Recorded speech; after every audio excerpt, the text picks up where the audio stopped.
is koinos. In other words, what's going to make us unclean? Now, this can be ritually unclean, but there's a larger debate on what is koinos. And Rob's exactly right. There's this category that's being, people are attempting to put this category on.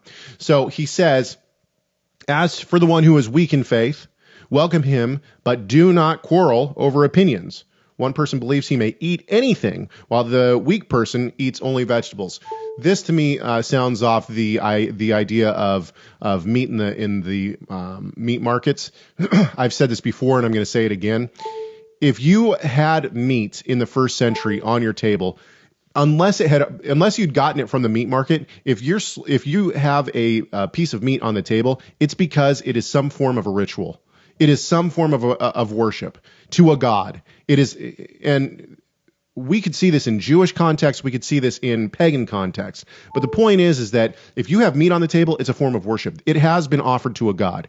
What they would do is the butcher / sacrificer would take this meat, he'd butcher it up, he'd give the pieces to the table as they wanted it. Anything that was left over, he'd take to the meat market. And this is another way of getting paid, right? He'd be able to take the leftover meat to the meat market. He would sell it in the meat market. Anything that was in the meat market had been offered to a pagan god. And so the question that is going on, I believe, the debate that's going on in some realms of this is whether or not believers are allowed to eat it. And so am I allowed to eat a piece of meat, a piece of beef that has been offered to a pagan god?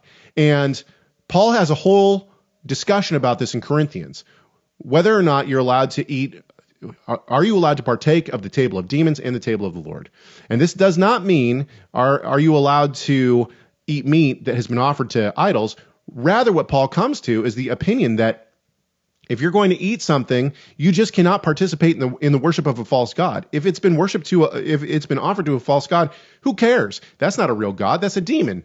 We don't care about those false gods. I can buy meat from the market and I can eat it, and I'm not worshiping the false god. This is Paul's conclusion. And so when we come here to Romans 14:2, I think that this is the debate, and I could be wrong, but I think that this is the debate that's still going on in Paul's head. One person believes he may eat anything, while a weak person eats only vegetables. In other words, he's going to sustain from eating meat. How far off do you think I am so far, Rob? No, I think that's true. The contrast is eat anything versus eat vegetables. Anything doesn't mean lobster and spiders and bats and right. bunny rabbits. That's not what that person believes. What it means, the contrast is different attitudes towards available meat. Keep going. I think you're in good. Well, we should point out that the Torah itself, we learn that there is slaughter that is acceptable, that's not worship, right? I mean, right.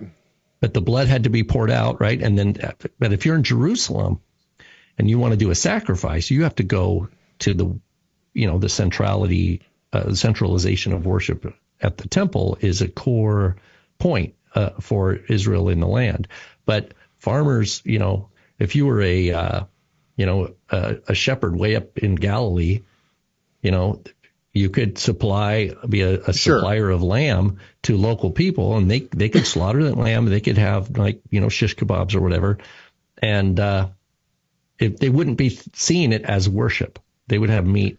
But in the Greco-Roman world, we do need to recognize. Now, you're coming across saying all meat in the marketplace was. Maybe it was. Maybe a huge, the lion's share of it was, but.